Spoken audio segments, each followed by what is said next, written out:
Yes, great. Francesco's here. Welcome everyone to the fourth day of the summer school. I hope everything has been going well and you're enjoying the school. For today, we have two sessions. The morning session, which will extend a little bit into the afternoon, is on operations and maintenance, which will be chaired by Francisco Fonseca, who's here. The evening session or the afternoon session will be on experimental methods. Sorry about that. Yes, will be on experimental methods. And yeah, that will be chaired by Andre Pinto and Axel Vieira. Okay, Francisco, please go ahead and take it over. Thank you, Pranav. So thank you for the introduction. Welcome to the fourth day of TWIND Online Summer School. Today we're going to have a session on operations and maintenance, a great session from different presentations, different speakers, very interesting backgrounds. So I think we can start the day with the first presentation from Donatella. So please, Donatella. Donatella Zappala, she's an assistant professor at TU Delft with a background in wind reliability. And she's going to have a presentation on wind farm maintenance, reliability, and condition monitoring. So, Donatella, the floor is yours. Thank you. Thank you very much. I'm unable to share my screen at the moment. That's on me. Now okay, you should be able to. Yeah. Okay, great. Let me just ask the audience to please write your questions. We'll have a Q&A session later on. So feel free to start right now, posing your questions. We'll have happy to address them. So are you seeing the full view now? We're seeing your other screen, so I guess we're seeing. Okay, I'll change it then. Yeah, perfect. Thanks. It's okay now? All perfect. Thanks. Okay. Good morning, everyone. My name is Donatella Zappala. Just to briefly introduce myself, I currently work at TU Delft, but I graduated with an MSc in environmental engineering in Italy from the University of Perugia. Then I moved to the UK, in particular Durham University, where I received an MSc in renewable energy, and then I started with my career in wind energy with my PhD and postdoc. During this time, I mainly worked on condition monitoring for wind turbines, and I was working in two main projects: the Supergen wind and a new partnership in offshore wind. Last year, I joined TU Delft, and currently I work in the wind energy section. So, as has been said at the beginning, in this presentation, I want to focus on the role of reliability and condition monitoring when it comes to optimizing the maintenance of wind farms, especially when essentially we go offshore. So let's start with an overview of wind energy, in particular looking at what's happening in Europe. So as we all know, Europe is essentially driving and leading the global wind energy expansion. So according to the statistics from Wind Europe, by the end of 2020, we had 220 gigawatt of wind installations, of which 25 gigawatt were offshore. So this rapid growth in wind has been followed by essentially a reduction in cost. And as you can see here, essentially, we have that the cost of onshore wind is such that currently is the cheapest source of energy in Europe. And we had also sensible decrease in the cost of offshore wind. According to Ørsted statistics, and in the Northwestern Europe countries, we saw that in just 6 years, there was a drop of around 63% in the cost of offshore wind. So there are lots of potential in terms of offshore wind installations and cost reductions. And if you look at what's going to happen in around 30 years, we will have around 450 gigawatt of offshore wind installations, according to the European Green Deal. So this is quite ambitious plan. Of course, according to this, offshore wind is going to play a very important role in order to meet the net zero carbon emission. Those are the potentials. However, there are lots of challenges associated to the full development of this scenario. Among them, one is related to, of course, the cost of offshore wind, which, as we have seen, is decreasing, but is still more expensive than other sources, including onshore. So what we are aiming to is to further reduce these costs. And if we look at the breakdown of the cost of offshore wind energy, what we can see is that definitely operation and maintenance play a very important role when considering the overall costs from offshore wind. So studies have shown that operation and maintenance can contribute up to 30% of the total cost. And in particular, the maintenance can be up to 2-3 times higher offshore than onshore. So there is definitely room for improvement here. And what we are going to see in this presentation is how we can essentially optimize the maintenance of wind farms, especially when we think about offshore environments. So let's have a look at what are the possible strategies that we can implement when considering offshore or wind farm maintenance.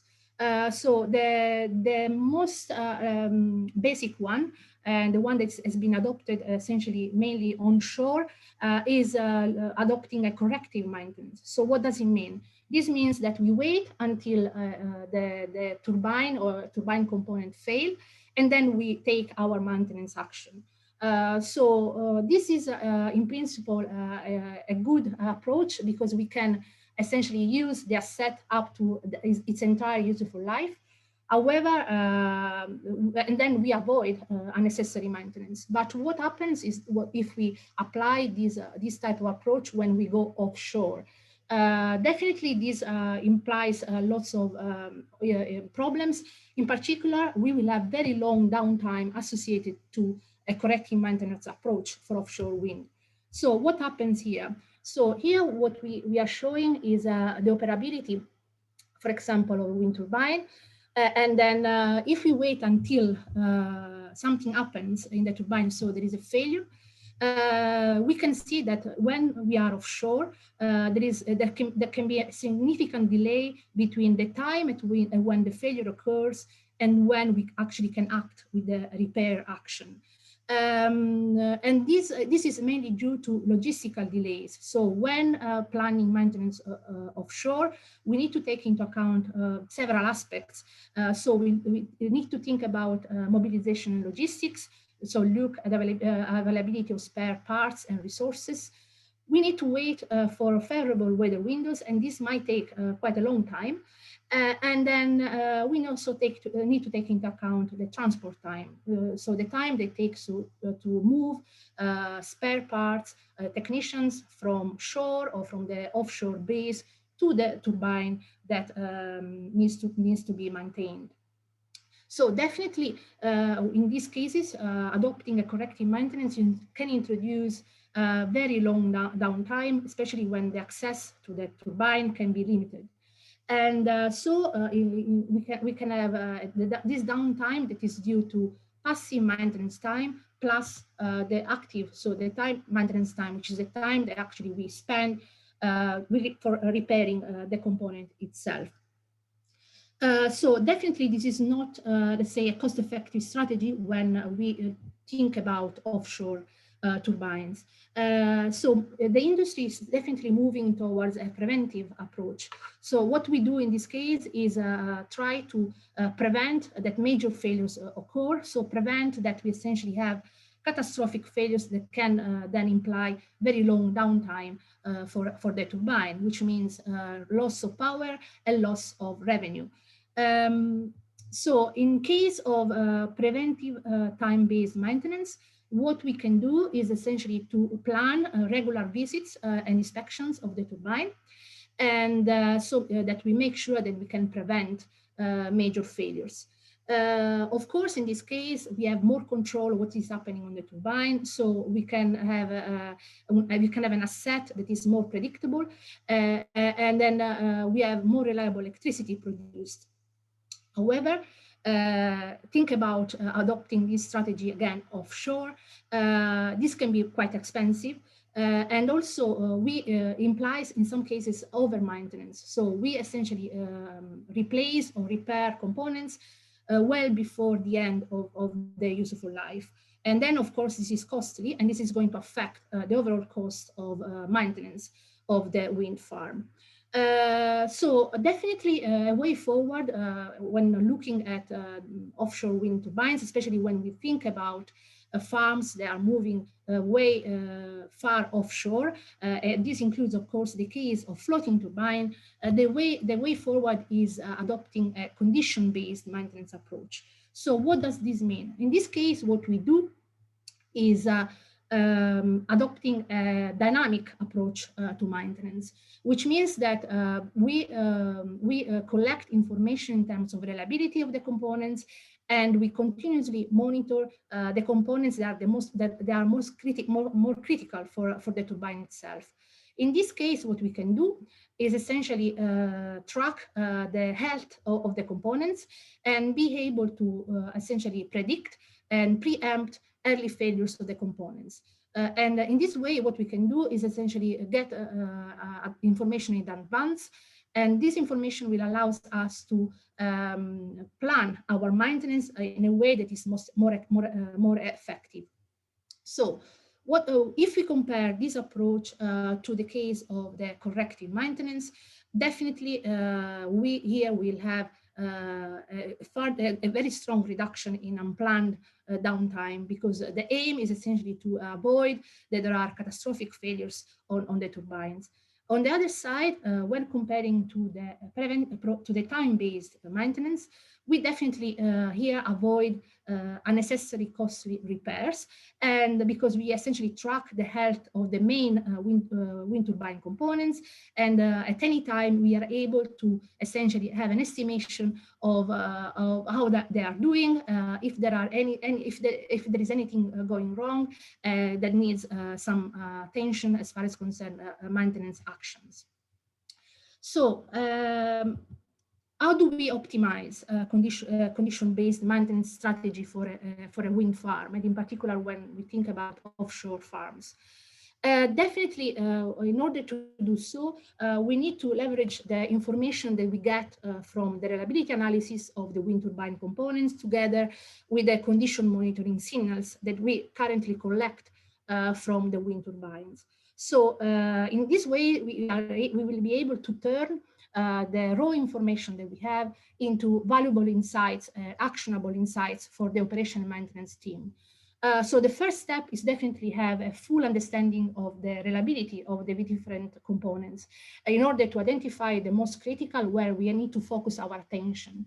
This implies a failure mode and effect analysis, as well as a symptom analysis. So what we need to do is essentially looking at the most common failure modes, and have a full understanding of how do they manifest, what are the symptoms in terms of what we can see in our condition monitoring signals, in order to alert us that something is happening and it can go wrong. So all this information is then fed into the condition monitoring system. So ideally, we should have a cost-effective and holistic condition monitoring system that for all the components, main components of the turbine, will be able to essentially provide detection and location of possible issues happening on the turbine, diagnose what is happening, and also in the best scenario, provide also valuable information in terms of the remaining useful life of the component. As I said before, all these information can then be fed into the operation and maintenance team, and then in this way, they can essentially take prescriptive actions in terms of maintenance decision and optimal maintenance scheduling. Of course, in order to do the scheduling, we need to have other insights regarding the logistics, the availability of spare parts, weather windows, and so on. But definitely in this particular case, I want to focus on the role of reliability and condition monitoring. It's also true that when we look at this framework, we have a closed loop framework, in the sense that information that come from the operation and maintenance definitely are valuable in order to optimize both the reliability analysis as well as the condition monitoring techniques that we are adopting for monitoring our turbines. So I would like now to give some more details about what we know in terms of wind turbine reliability. And in order to do so, I would like to start with just a simple definition of reliability. What do we mean by reliability? So reliability is definitely defined as the probability of successful operation of a system. So if we look at a wind turbine or a wind turbine component, the key reliability question is how long will this component perform its intended life function without a breakdown?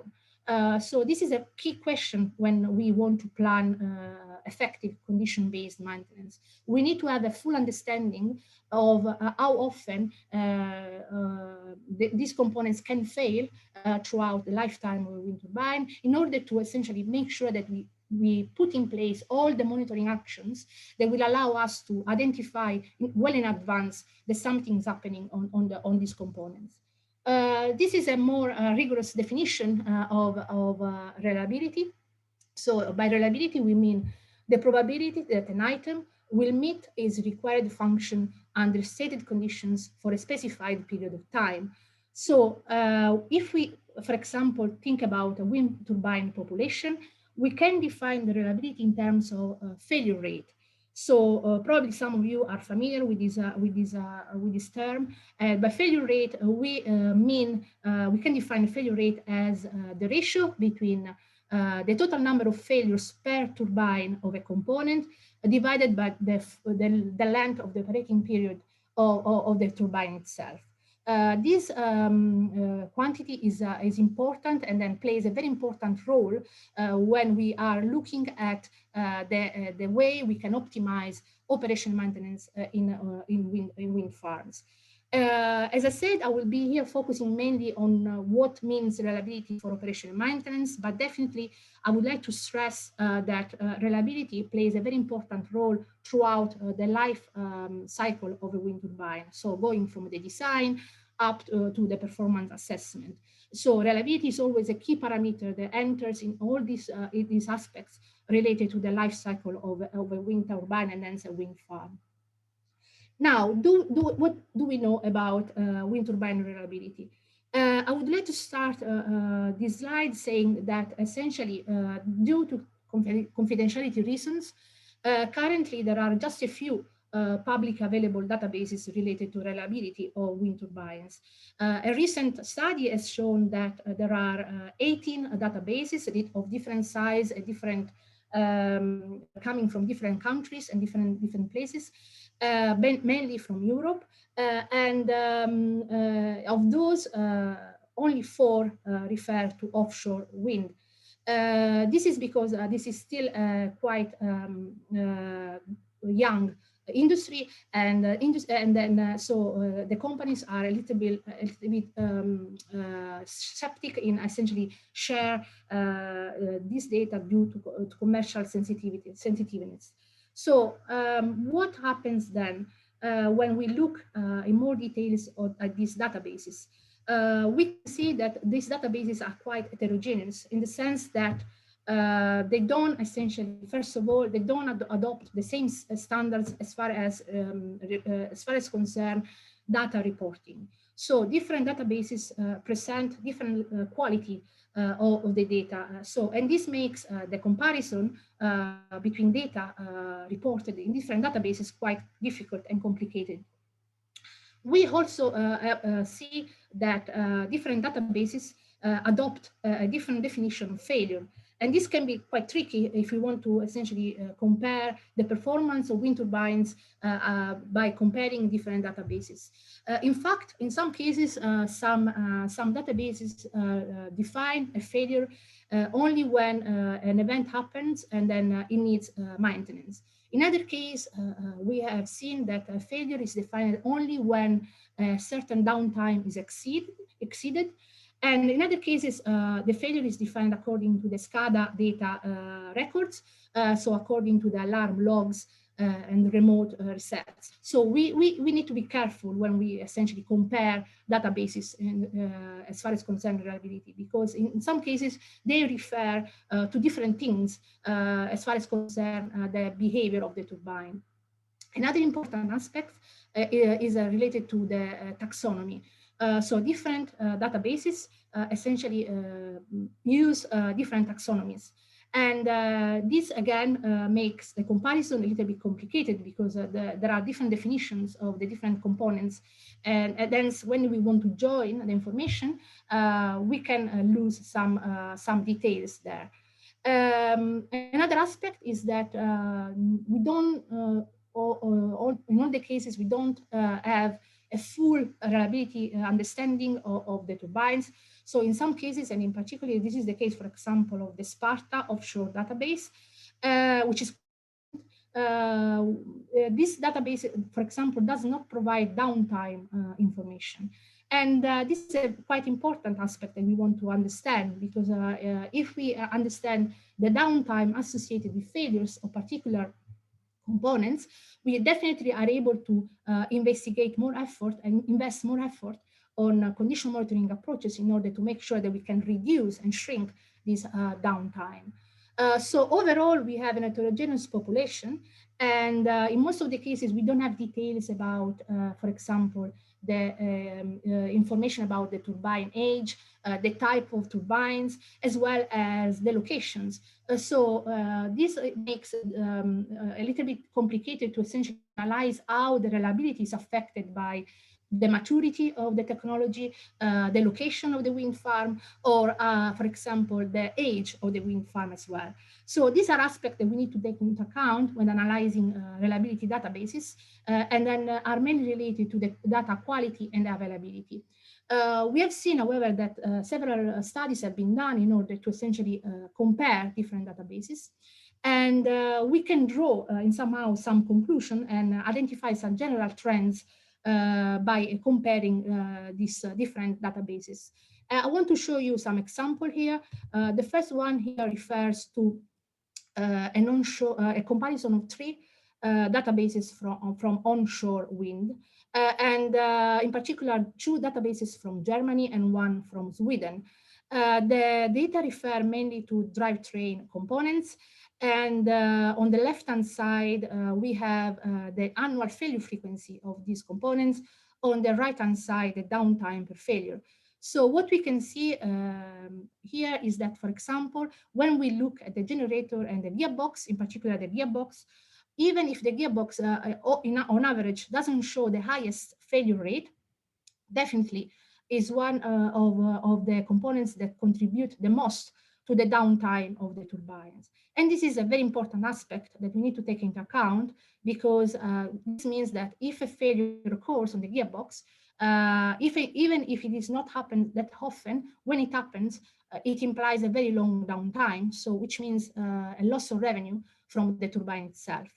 The studies, the results from this study have been somehow confirmed and validated by a more recent study that compares onshore and offshore wind turbine reliability statistics. And again, the only point I would like to make with this slide is that we can see that in terms of downtime, definitely the gearbox and the generator are contributing the most to the overall downtime of the turbine. And this happens both onshore and offshore. So how do we transfer this information to the next step, so the monitoring system?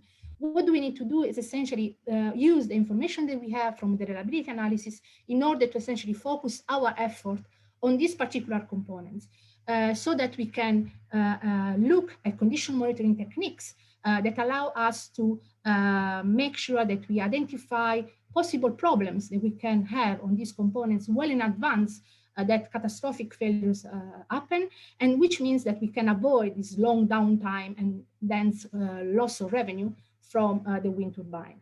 So in this part, I would like just to give you an example of some of the condition monitoring research I have done. And then the main aim essentially was to fully exploit the potential that the data we already collect from the wind turbines can have. So essentially, currently, there are a large amount of data collected from wind turbines. I'm talking about high frequency CMS data, but also low frequency SCADA data.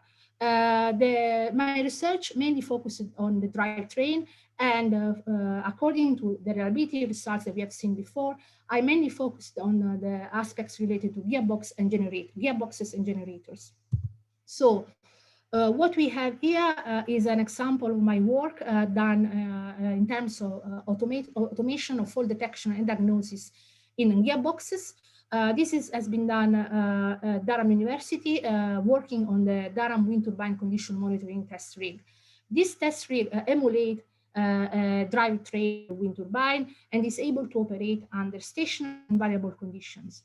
So by essentially introducing damage on one tooth of the pinion of the gearbox, I was essentially monitoring the vibration signature of the gearbox, and by combining the engineering understanding of the behavior of the gearbox when a fault happens, essentially I extracted and defined this algorithm that is able to essentially track the behavior and the health of the pinion under different load conditions of the generator.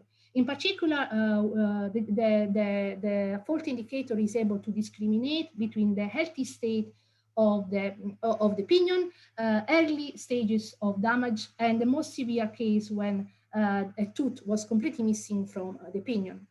This research has been further validated with data coming from the field, thanks to the collaboration with NRL. So I had access to data from a full-scale gearbox, and I applied the same algorithm, and it was able to essentially to discriminate between an healthy state of the pinion of the gearbox and the presence of a fault. In particular, we are talking about scuffing on the pinion of the gearbox. Another example I would like to give you is about detecting problems on the generator of a turbine. So in particular here, I'm talking about induction generators. A common problem for these generators is rotor electrical asymmetry. And then we essentially tested this problem in our lab by applying different level of rotor asymmetry to the generator rotor. And in this case, by adopting a similar approach as what we have seen before, essentially, I analyzed the electrical signature of the generator and was able to essentially extrapolate important information from the raw electrical signals in order to define these fault indicators, which is essentially able to differentiate between the healthy state the healthy state of the generator and the two levels of rotor asymmetry that have been introduced during the testing. This research has moved further by adopting machine learning techniques in order to make the detection of the problem fully automated. So without going into the details of this research, I just want to show that we have fed our model with the experimental data, and essentially our algorithm was able to identify and discriminate the different 3 states of the generator health. And this was valid when using stationary data, so when the generator was operating under stationary condition, but also when we were simulating wind-like condition. So this essentially is quite important because, of course, we know how a generator on a wind turbine operates, and testing that this algorithm is valid also when simulating wind-like condition is very important. The last point I would like to show, is this one, and it refers to electrical and mechanical diagnostic indicators. So what we did in collaboration with the University of Manchester was essentially combining modeling and experimental work in order to see if taking different signals coming from the generator, both mechanical and electrical signals, we somehow are able to improve the fault detectability. This is particularly important when we want to essentially provide reliable information to the operation maintenance team. So we want to be certain that something is currently happening on the generator. And what we show here is definitely that by adopting a data fusion approach, we are able to essentially look at how we can improve the fault detection and then so provide more reliable information to the operation and maintenance team. So I just want to conclude here and say that what I essentially show this presentation is that condition-based maintenance is definitely a way forward when we look at maintenance of offshore wind farms. And there are two critical points that we need to take into account when optimizing this maintenance strategy. And one is definitely a full understanding of the reliability of the different wind turbine components. And the second one is make full use of the data that we can get from the turbines. I'm talking here about CMS and SCADA data. And this can be done by using traditional approaches like frequency analysis of the collected signals, but also definitely the research is moving into that direction by applying machine learning techniques. Also, there is a strong potential of essentially, instead of looking at just one particular signals, combining information coming from different signals in order to improve and increase the confidence in the prediction that we can make as far as concern the problem itself. This is the end of my presentation. Thank you very much for your attention, and I will be happy to answer any question you have at the end of this session. Thank you.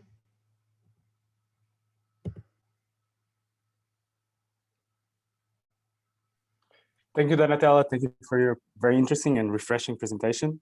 We have already some questions that we'll basically address in the Q&A session later on. And I think we can move for the next presentation. Thank you again, Donatella. I think you can also have access to the Q&A box down below. Now we're going to have a presentation by Mário Vieira from Atlantic CoLAB. Mário is a mechanical engineer and he has a PhD actually in condition monitoring of offshore wind, of support structures. And he's going to have a presentation on O&M, on marine renewables. So Mário, thank you for accepting the invite, and the floor is yours. Hello, good morning, Francisco. Can you hear me? Yes, we can hear you fine. Cool. So I'm trying to share my screen, but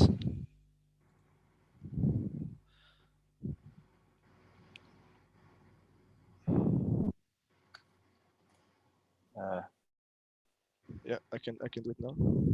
Perfect. So can you see my screen? Yes. Perfect. Yeah. Okay, let's start. So good morning to you all. We will be talking a little bit about O&M in marine energy technologies. Actually, my presentation overlaps the presentation from Professor Donatella sometimes, but I don't think this is really an issue. We can go faster on those parts of the presentation, and we might have different things to see there. So the operations and maintenance gives respect to the functions that are necessary to maintain a certain device or farm in its operational conditions. So we need the farm to operate in a correct manner throughout the expected lifetime, and sometimes on the life extension period. And these operations and maintenance are fundamental for this. But we might divide these two, okay? So usually operations are more connected to the management of the farm itself, to the forecast of the resources. This is very, very important because of the intermittent character of renewables. And obviously, connected to this, we want to maximize our efficiency of extraction.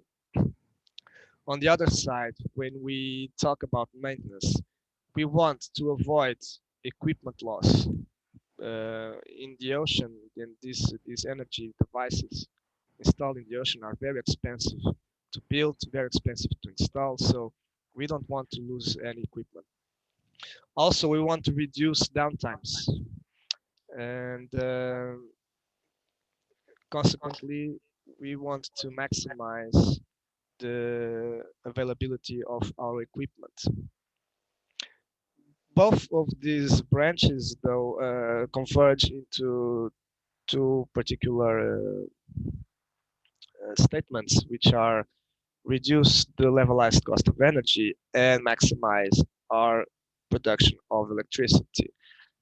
So what is maintenance? We will find dozens or hundreds of definitions for maintenance. I have chosen three, and one is from the Cambridge Dictionary that says that maintenance is the work needed to keep a road building machine in good condition. However, as we enter in the maintenance field, we will see more complex definitions. So Gerards in 1985 stated that these are all activities aimed at keeping an item in or restoring it to the physical state considered necessary for the fulfillment of its production function. More recently, the Maintenance Engineering Society of Australia stated that maintenance are the engineering decisions and associated actions necessary and sufficient for the optimization of a specified capability. Furthermore, there are some definitions that are worth analyzing. Professor Donatella talked a bit about reliability. This is the probability that an item can perform a necessary function under given conditions for a given time interval.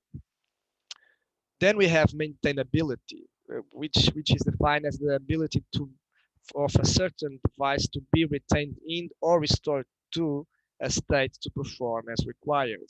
So these are obviously different definitions, concepts, because we might have a very reliable structure or device that is nonetheless hard to maintain, either because it's far from the coast or because systems are hard to access, etc.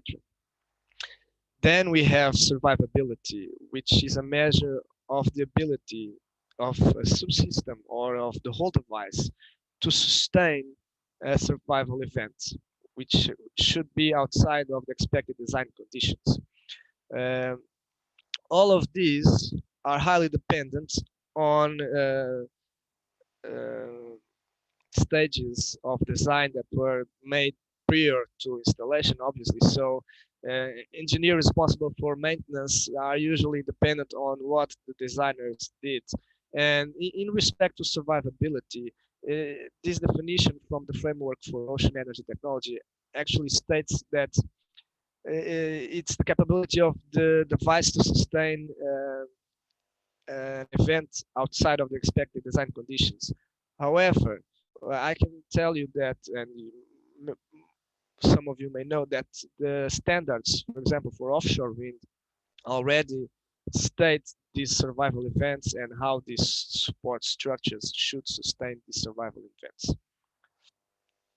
So these concepts are all related to other areas that affect the success of a certain technology. Affordability, manufacturability, power capture, etc. This report, Framework for Ocean Energy Technology, which was released this year, is quite interesting and gives good insights on the development of successful ocean energy devices. So if you want to check it, please do. So why do we need to maintain assets? Well, this should be obvious, but we want to preserve the function of systems. We want to reduce or ideally eliminate stoppage times. We want to avoid economic losses. We want to prevent reputational damage, for example, to the utility that owns the farm. And we want to avoid failures that may lead to loss of lives. For marine energy devices, proven reliability is particularly necessary. And in the case of web devices, these have been particularly prone to premature failures. I can give you the case of Wello. Wello is actually a quite successful company that has been developing its device for quite some time now with very good results. But they had an issue with one of these devices. We have the case of Pelamis, which have shown some structural issues. We have this case from Ocean Links in Australia, and this example from France, where these structures have shown difficulties sustaining the offshore loadings. So once again, I don't want to repeat what Donatella stated, but a failure is a phenomenon that causes an equipment or system to be incapable of performing its intended function. So mathematically, this can be expressed as the cumulative probability of a failure occurring at a time t. And in fact, the cumulative probability of a failure is inversely proportional to reliability. Nonetheless, we can have different types of failures. We can have intermittent or extended failures. So this would be an intermittent failure where the device is operational and I say the device, but it can be a subsystem, is operational and in the next moment it is not, but suddenly it starts operating again.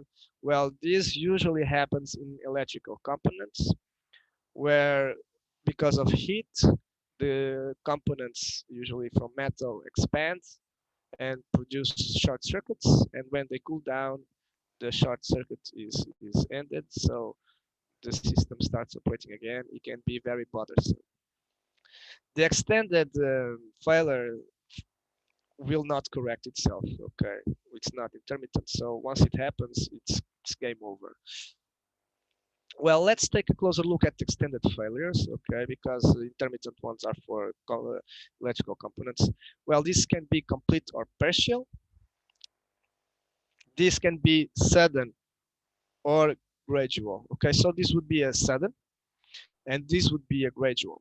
And the suddens are very worrying, and the gradual give us some time to act, because there's this moment where a potential failure occurs, and we might have means to detect that it had occurred.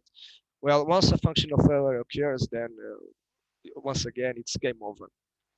So if we take a look at the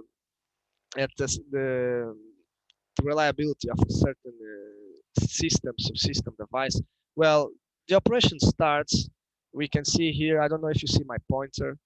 Anyway, from left to right, we see that the operation starts in green and then a failure occurs. So from the moment the operation starts up to the failure, we have the time to failure, TTF.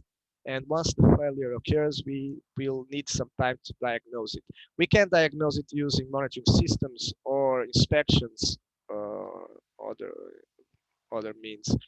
But we will also have the time to the detection and the time to repair. And once again, we might start operation. By averaging these times, we can obtain the mean time between failures, the mean time to diagnose, and the mean time to repair. And obviously, you can already understand that different maintenance strategies will impact these times, okay? Well, as Donatella stated, if the mean time between failures is an average for a failure, then our failure rate comes as the inverse of the mean time between failures. However, usually in real life, the mean time between failures is not a fixed variable, and it depends on time. So we might have a constant failure rate. We can have a decreasing failure rate, which is related to infant mortality. So We will be talking about this when we have issues that were caused on the system, subsystem, or device due to installation, manufacturing, transportation, etc. And we will also have wear-out effects, which are usually related to fatigue. So if we combine these three, we will have this curve, which is the bathtub curve of reliability. It's very common. For constant failure rates, we can use an exponential distribution, but if we want to describe better the behavior of our systems, we might want to look for more complex distributions, such as the Weibull one. So once again, let's take a look at some of the strategies that we can adopt to maintain our devices. You will find different categorizations, okay, of these strategies. I have chosen to divide them in 5. So corrective, predetermined, preventive, condition-based, and predictive. So the corrective maintenance obviously means we will wait for the part to fail, and then we will replace it or repair it. Okay, so this is not very common. We will use this on low responsibility systems or on systems that we don't care that they fail or that they are very cheap to correct. This is obviously not the case of offshore devices. We can have predetermined maintenance where we try to anticipate repairs because we understand what is happening, so we know that we have to replace this or that component at a certain fixed time. However, this might go well sometimes. It might not be sufficient other times. We can also produce inspections to understand what is the reliability left on the device. We can have thresholds where the inspections see that this is the threshold where we should repair the structure. However, this can also be raise some issues because if we have predetermined inspections, we might have a failure occurring between these inspections. Okay. Furthermore, offshore, these inspections are expensive, very expensive, and are limited by weather windows. We don't visit an offshore wind farm when we want, but when the ocean wants. Okay, so this is quite important. Then we can apply condition-based monitoring systems. Well, monitoring systems to use condition-based maintenance strategies. These monitoring systems are based on thresholds where our sensors can detect the occurrence of potential failures. And because of this, we can anticipate and correct the situation before the subsystem fails. However, we can see that these monitoring systems may not detect all the possible failure modes. And this is important because our monitoring system will only help us on failure modes that we have already anticipated or understand. Okay. Then we can have predictive maintenance where we use machine learning algorithms which are capable of detecting failures before their occurrence, because we know that these algorithms can detect patterns, okay, and these can be very useful on anticipating when will our systems or subsystems fail. So the best approach for marine energy devices probably includes a hybrid strategy of predetermined inspections, predetermined replacements, preventive inspections, and predictive maintenance using monitoring systems and advanced algorithms of detection. So we are almost reaching the end of my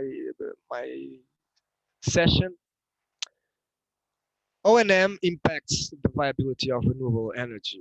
the technologies. And we know that one of the most relevant indicators for the viability of a certain project is the LCOE, which depends mainly on the capital costs, on the operational expenditures, and on the produced energy. And for offshore wind, and actually Donatella talked about this quite well. OPEX accounts for 20 to 25 of the LCOE. Donatella stated that it could be up to 30%. And we need to understand the LCOE is a financial indicator. So the expenses that we take in the final operational years are highly discounted. Okay, so the relevance, the non-discounted irrelevance of OPEX is probably, it's not probably, it's much bigger, okay, than this 20 to 30%. So if maintenance is successful in maintaining equipment, more electricity will be produced and we will decrease the LCOE as well. So to finalize, OPEX is not only related to maintenance, but also with administration and management, renting and licenses, insurance. Insurance is very important, and other financial costs. Okay, so these are all included in the operational expenditures. Finally, for a certain technology, OPEX, the operational expenditures, are expected to decrease, obviously per units of energy, with time, because we will have scale and learning effects. And this has been shown for onshore wind, which is this chart that I'm showing you from Irene. It's expected that we will have similar trends for other technologies such as offshore wind and hopefully in the future wave energy.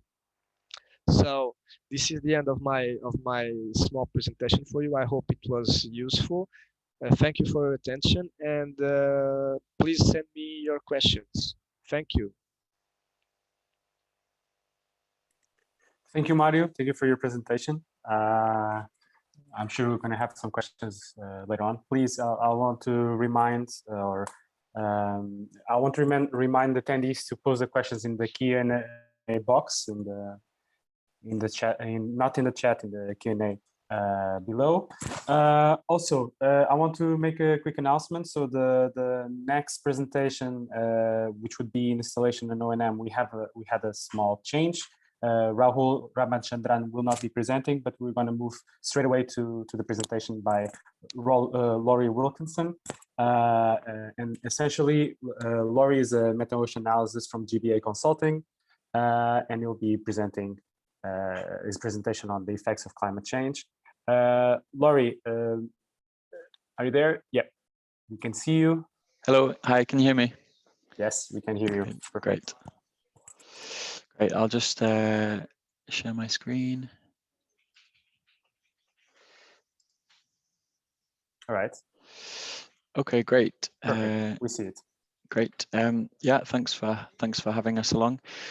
So the research I'm presenting is on a study we completed in 2018 and 19, and it's on the effects of climate change on offshore wind. So this was by ourselves, JBA Consulting, and a number of different partners who I'll show. But the main tool we used on the project was called Forecast Marine, which is our meta-ocean risk management software developed by JBA. So I'm using a slightly different format. I'm using Prezi, just because we had a file already set up. So the project was called Copernicus. Some people might know already, but it was a project by ECMWF, so European Centre for Medium Range Weather Forecasts, and then the partners on the bottom here. And what it was producing climate data sets. So, for example, time series of wave heights and wind speeds and other variables like temperature, I think, as well, lots of other environmental variables, and it was producing so data sets, so just the raw data sets like that, and then also making climate impact indicators from using those data sets. So it could be extreme wind speeds and wave heights and things, and that's all available on a web portal. So if you hopefully I can just show you here. Yeah, so this is the climate data store, it's called. If you just go online, and you can find all these data sets that I'm talking about. Yeah. So that's online, and then what we did was there are a few companies and universities that were commissioned to produce case studies using the data as an example of how the industry will use the data. So that could be using it for a port, assessing the impact of climate change on a port, or one of the common ones were flooding studies. But what we did was, we actually did the port one, but the one I'm talking about today is looking at offshore wind, the effects of climate change on offshore wind. So just back to the input data. So what was produced, so modeling was produced to create some data sets for the baseline, that's basically now and historical, and then the near future, so 2041 to 2070, and then the far future, we called it 2071 to 2100. And all of these variables were produced, so sea level and surge, wind, wave. The ones that we used for the study were the wind speed and the significant wave height. So as I said in the beginning, we used our software, Four Coast Marine. So we use it to, the main thing is assessing weather downtime for offshore operations. So our main industry that we work with is offshore wind, and it has two components. So the mission planner and the gamer mode. The mission planner is for short-term planning, so using forecast weather data when you're actually doing your operations in reality.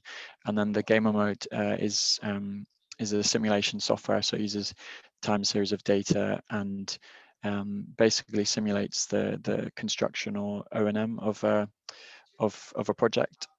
So using the operational details, so the durations of all the operations, and then the weather windows and the met ocean tolerances, and basically steps through these operations and works out if there's downtime or not until the project is complete, and then it produces statistics on the variables of interest, like the duration, the weather downtime, the cost, and so on. So we used gamer mode for this project. So I'll show a bit more detail. So this is this basically shows you how game mode works. Really, it's an animation of the outputs. So this is showing you building a wind farm using a heavy lift vessel and two barges. So it just goes through completing the operations for each location, and then sometimes you'll see it has the status around the vessels goes red to show that there's weather downtime. So that was construction, and then the same thing for O&M. So you can see the turbine spinning when they're operational, and then red is when they have corrective maintenance, and then grey is scheduled maintenance. And this shows a service operation vessel going around fixing the turbines.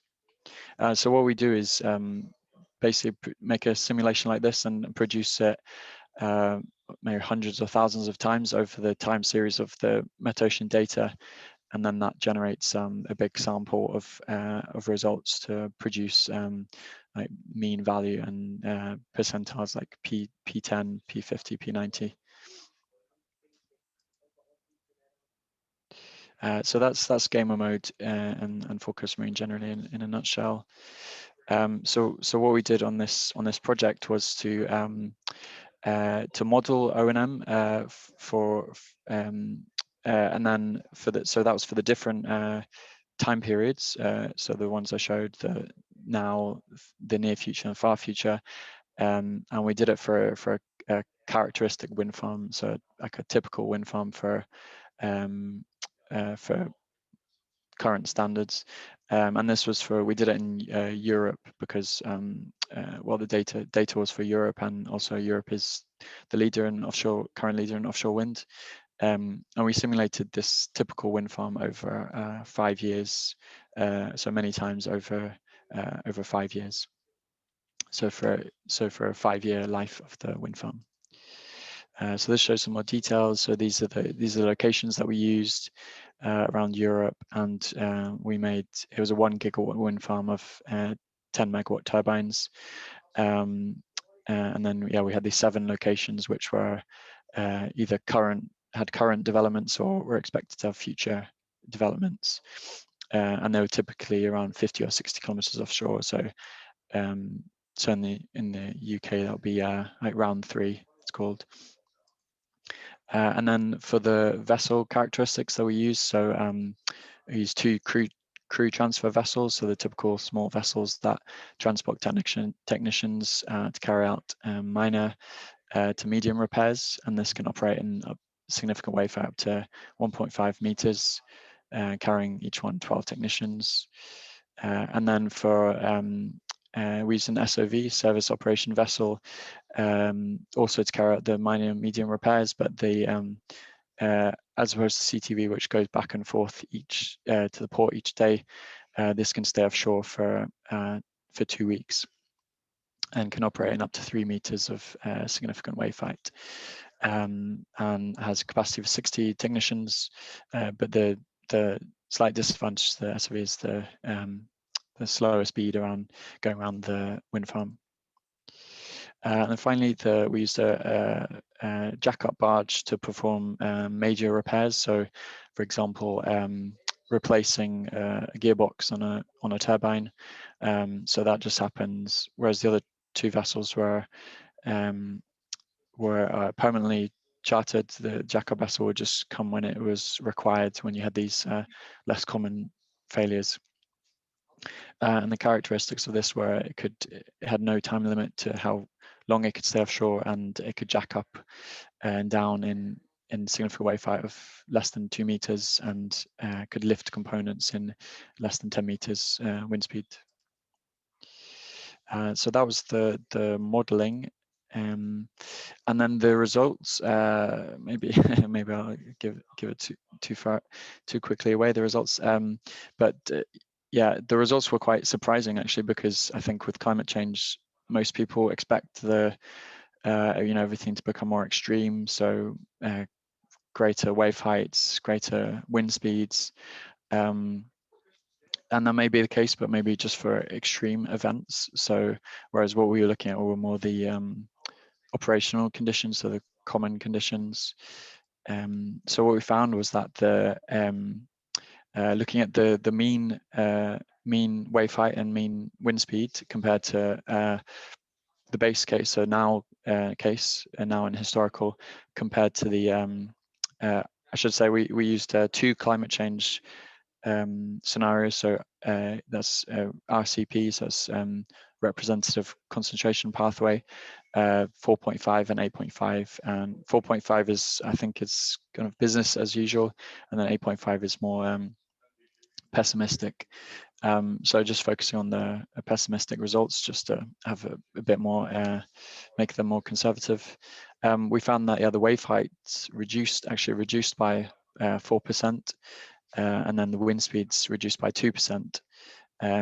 And the result of this was that the CTV accessibility, so for transferring technicians to the turbines, went up by 5%, because they're very sensitive to the wave height. So the wave height reducing resulted in increased accessibility.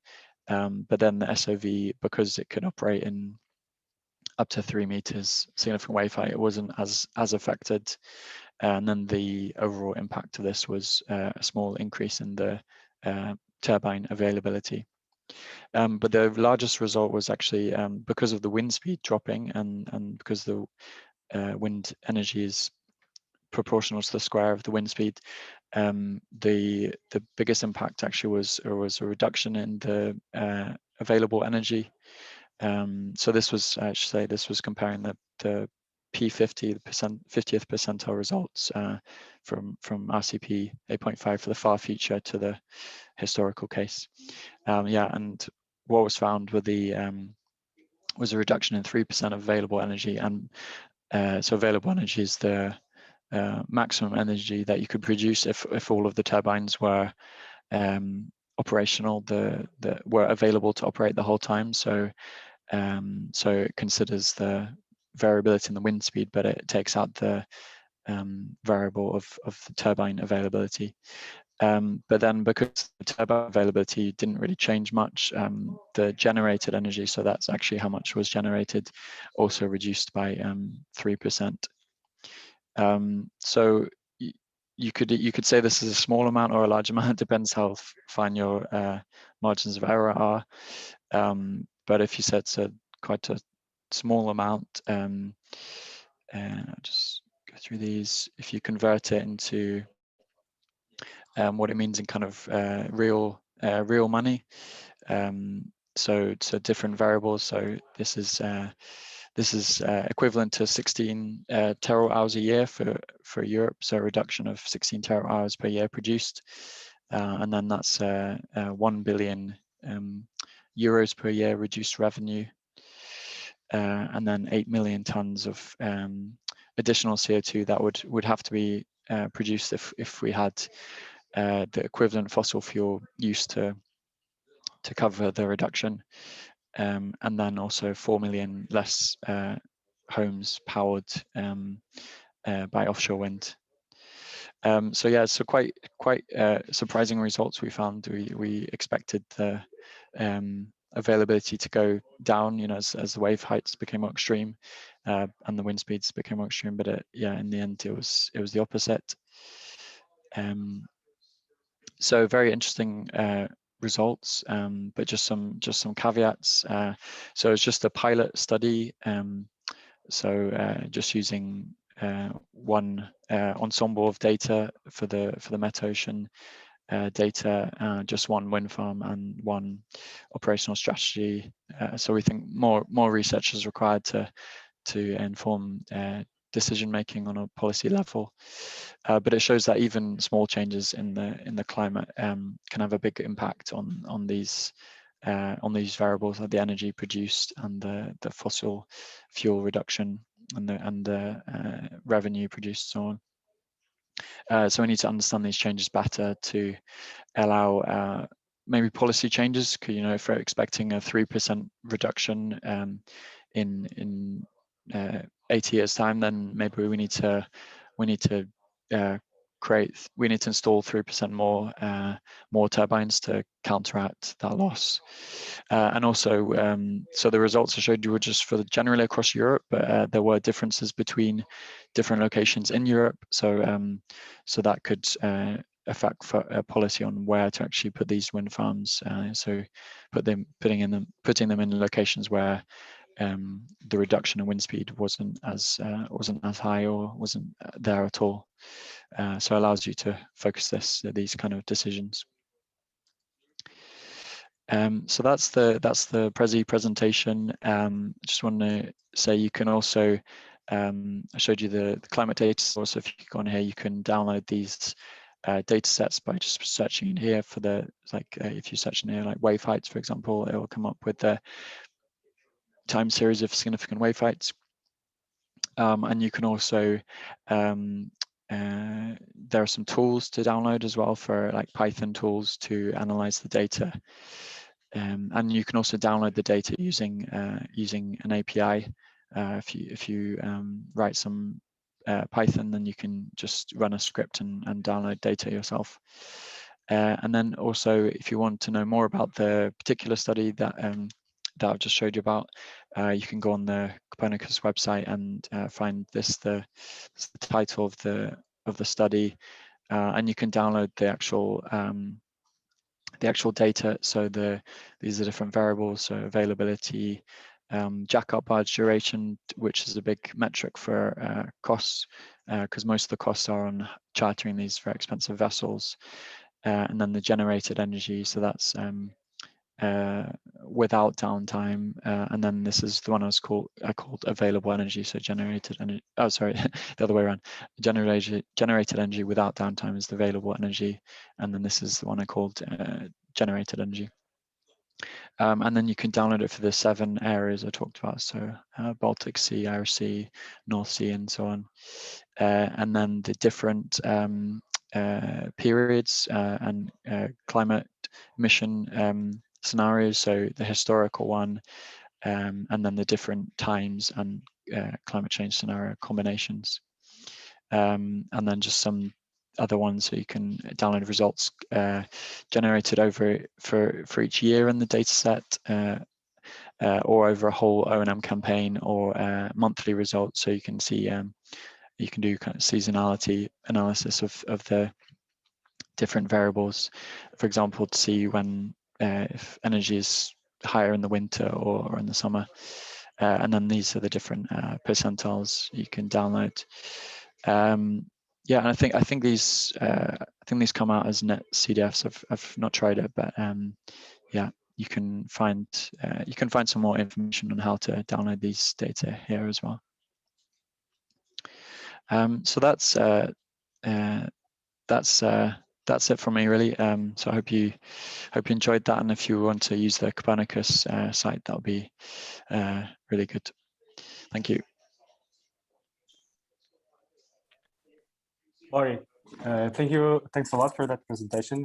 It was actually very surprising results, and interesting to hear your and see your tool working. Now I guess we can move to the Q&A session. So I would welcome the speakers to turn on their cameras, and we'll go through some of the questions that we got. We got quite a few, so not sure if we have the time to go through all of them. Pranav, I'll let you guide me on that one. So I'm not sure if Mário is still here. Mário. Okay. Yes, I'm here. Sorry. Okay, perfect. I was looking for the button. Yeah, sure. Okay, so I guess we can start with some questions that were posed to Donatella. So the first question is related to the failure rates and the pie charts and the failure rates.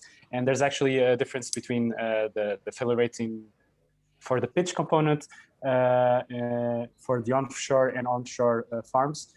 So there's a difference.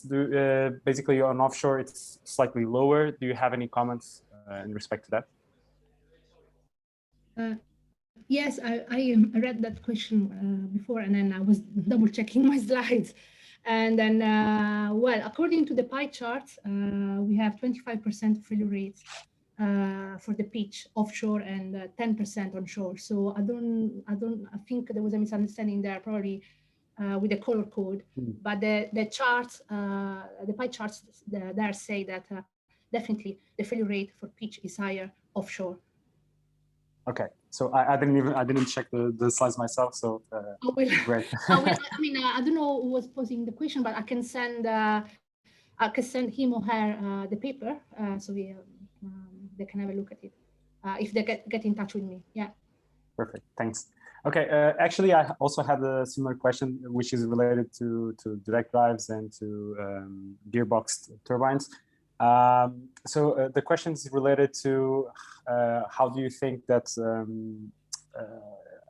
essentially how the reliability of the offshore wind turbines will evolve for direct drive turbines, how in respect to downtime, how it should be compared for direct drive and gearbox ones. Do you have any comments on that?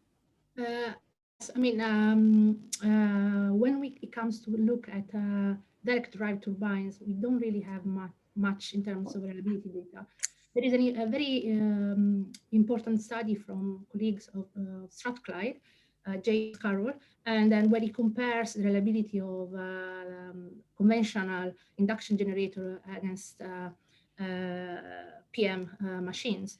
So just looking at the generator, they show that definitely when you take into account direct drive machine, the reliability, so the failure rate of the generator and the converter, they are both higher than conventional machine. This is because those are very large machines. If you think about the size of direct drive generator for offshore, they are huge machines. And then the few data available on reliability of these turbines show that they are less reliable than the conventional, let's say, generator. However, I have also to say that this is a very preliminary study. The information that we can gather from the novel machines is so that can definitely change this view. But what we can see from the papers just published on this topic, the PM machine definitely machines that look a little bit less reliable in terms of generator performance. Thank you, Donatella. I think still sticking with some questions that were posed to you. There's also a question in respect to how reliability or the failure rates that you mentioned, how they will evolve as turbines get bigger and heavier. So what you would expect, how you would expect that the failure rates will evolve in the future? Well, I didn't provide a complete overview, but recent studies show that reliability is improving.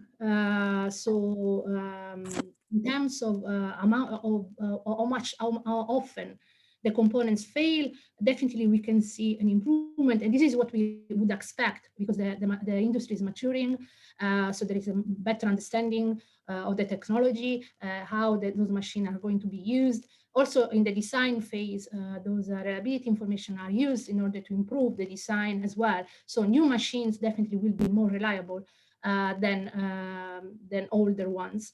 I have to add that when we look at the maintenance aspect, however, we need to take into account not just the failure rates, but the downtime. So what it means if the machine fails, because even if it doesn't fail that often, if you have a major failure, for example, in the generator or in the gearbox or on the blades, this would definitely imply lots of downtime for the turbine and then loss of revenue from the turbine. So definitely in terms of reliability, seen as failure rates, we can see from the studies that we have been published that there is an improvement considering where we started from. But definitely we need to take into account also the aspects related to downtime. Yeah. All right. I think this is a brief question related to the SBPF. There's the question about if you could expand on that. Yeah, sorry. I realized I was running a little bit late, so I went really quickly on that slides. So essentially, what I was showing there was a result of analysis of the vibration signature of the gearbox. So what he did, we knew that when there is a problem on the pinion, this reflects on the vibration signature of the gearbox by an increase in amplitude of certain sidebands in the spectra around the meshing frequencies. So that particular algorithm, sideband power factor algorithm, was looking at amplitude of these sidebands, combining them together, and in order to define this essentially fault indicator for the gearbox problem. So I can provide more information about how it is calculated if I don't know the name of the the person asked, but anyway, if they want to. Mário, yeah? No, someone else, yeah. Yeah, okay. I can provide more information if needed, yeah. All right, thanks. I think we have a little bit more time because we have one last session. So again, another question for Donatella. Okay. It's related to basically condition monitoring systems are fairly standard in other industries. And the question is related to how do you believe that for offshore wind, this will evolve, if we will require completely different systems when talking about when applying for offshore wind, or if we can use the experience from other industries, how we can use them. So what will be your thoughts? Well, when we talk about condition monitoring, definitely the starting point was using experience from conventional industry. So that was a starting point. However, when starting looking at the data coming from wind turbines, and in particular associating them to the operating conditions of the turbines, we can definitely see that there is a substantial difference in the way we need to go and analyze the data. And this is mainly due to how the wind turbines operate. So in a conventional power station, you have more or less steady conditions. You don't have a load that changes over time as frequent as we see in a wind turbine. And this, of course, for example, affects what we see in the vibration or in the signature of the gearbox or in the electrical signature of the generator.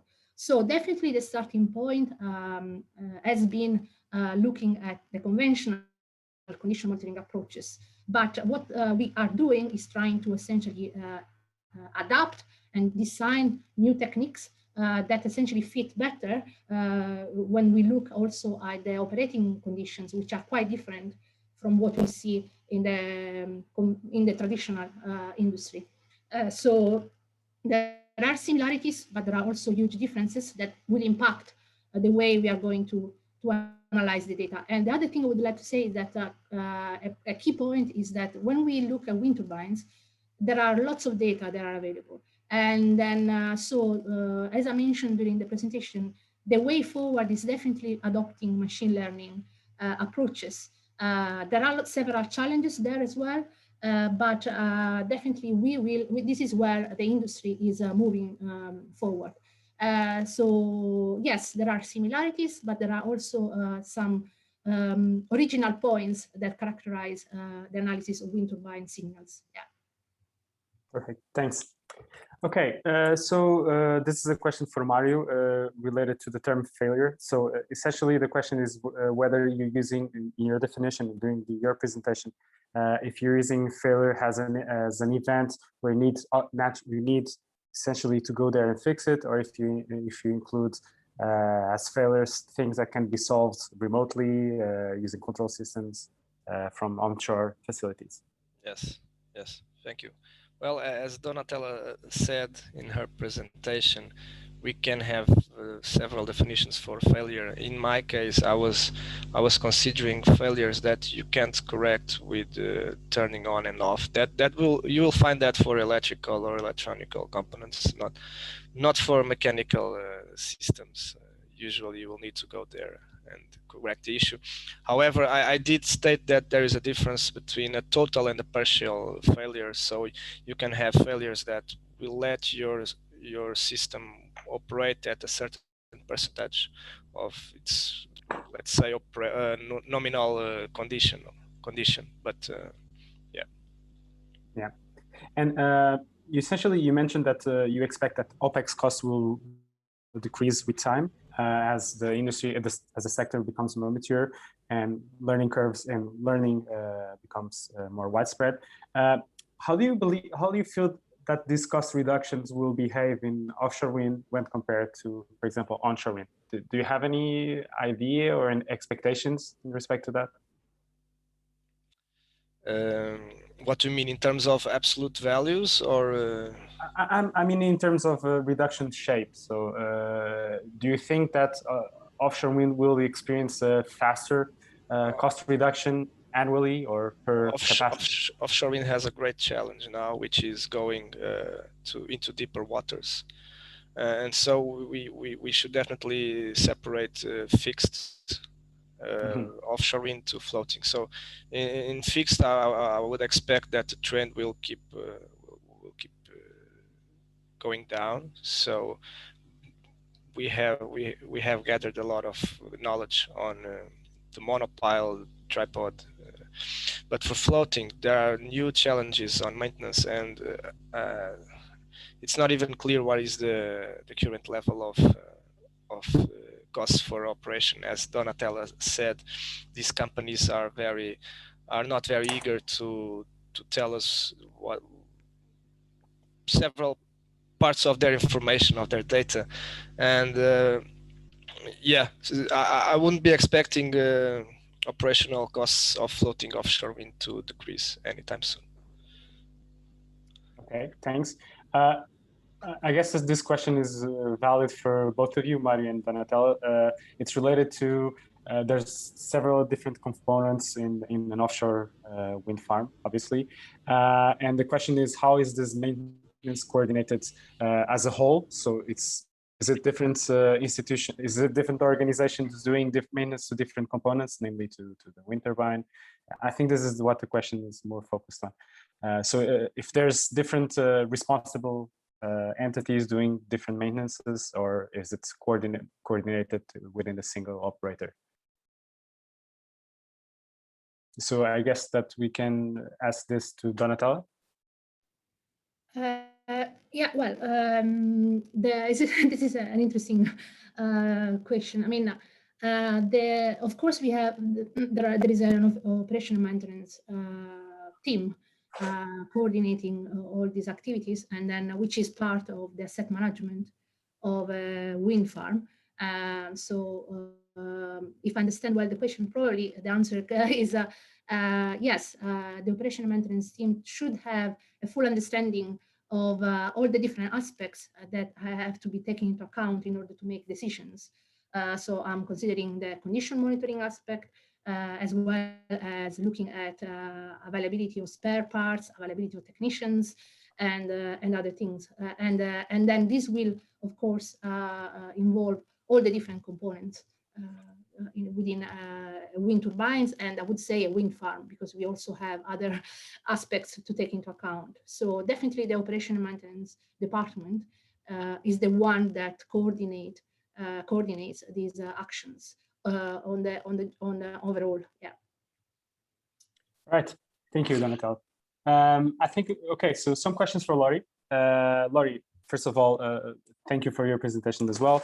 It was very interesting to see the graphical interface of the For Coast Marine tool and the functionalities that you have. One question would be related to how do you account for forecast uncertainty in your mission planner mode? I feel it's mission planner. Yeah, mission planner. Yeah. Do you account for the uncertainty into the forecasts when planning the operations? You can account for it by having multiple forecast feeds in there, but the actual it produces a kind of schedule of downtime. It would be for each forecast that you have. So it doesn't as far as I know, it doesn't produce uncertainty using all of the forecasts at once. But it certainly could do, if there was demand for it. Interesting. Okay, so another question is related to the uncertainty / margin of error of if you took into account the margin of error or uncertainty of the model of the forecast model for the long-term climate variability. So we see some changes related, so some changes in the order of magnitude of 2%, 3% decrease in significant wave height and wind speed. So exactly what is the uncertainty of the model? So did you compare this? Does this fall outside of the uncertainty of the model? The uncertainty of do you mean the input model? Yeah, to exactly. Create the data. Exactly. Well, we didn't actually have an ensemble of data for the model, and the uncertainty wasn't known. So yeah, I can't comment on that. Okay.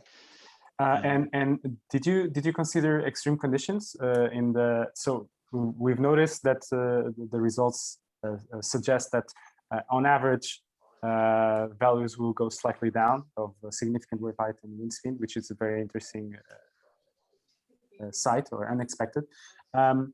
In respect to the frequency or maybe the maximum values, did you look into that? For example, even if the average or the P50 of the significant wave height goes down, does the maximum wave height that you can spot, that you see, did it increase? Or I'm not sure if you had a look on that.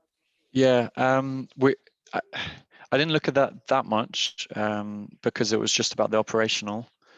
But I'm just looking at the document we produced for it. We did look at the, so this is available on the site I showed you. Just thinking if we did produce, we made some, yeah, actually this is quite good. We made some cumulative distribution plots, so for the data. So this is for the wind speed. And as you can see, the distributions are, so these are all the different periods and the RCP values. So they are quite similar. I think we found,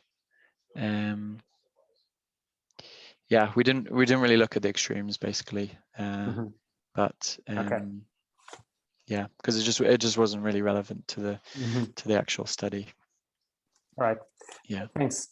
So another question we have here is related to essentially is whether you have studied O&M operations, but for floating vessels to a floating platform instead of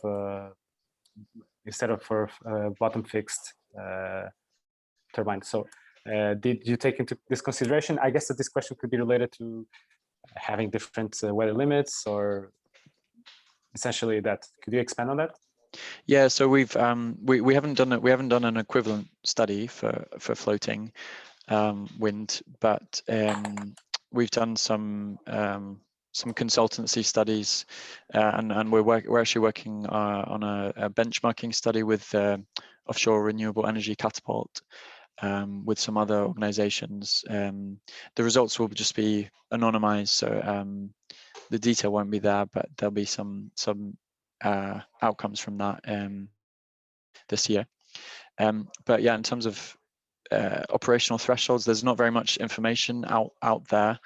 So on a recent study, what we assumed was that the vessel to turbine limits for transferring technicians were 20% lower, because it's just, yeah, because the turbine is moving, so you expect you need to have more still conditions. So yeah, that's all we've done on the topic, but we'd like to do more on it. Okay, I think we have two more questions. One is related to essentially the workability of the jackup, and I guess the weather restrictions. You showed that the jackup, for jacking up, it's restricted in significant wave height.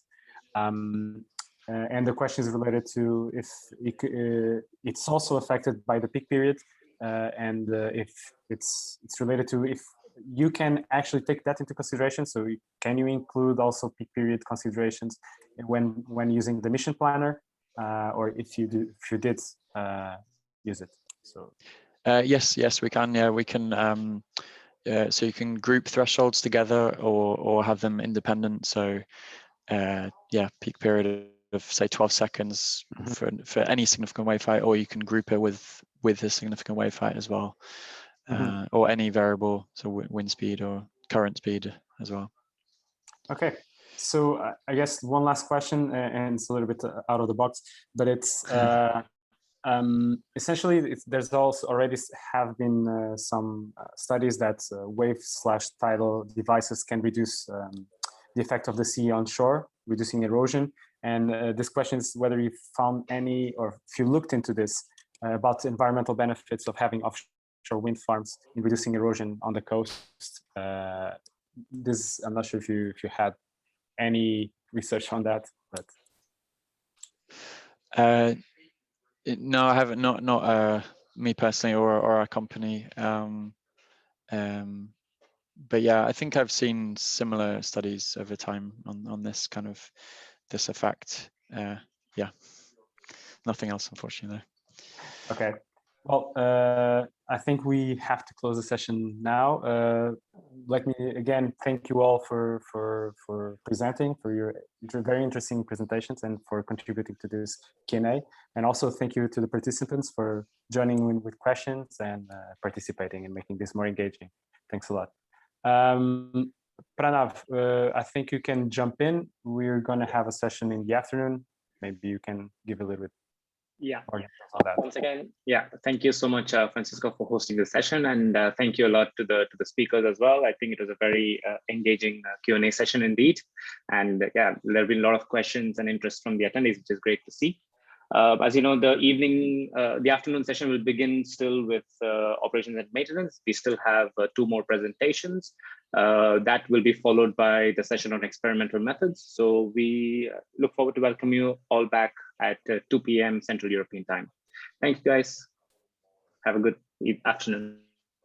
Thank you. Thank you. Bye. Bye. Thank you. Bye.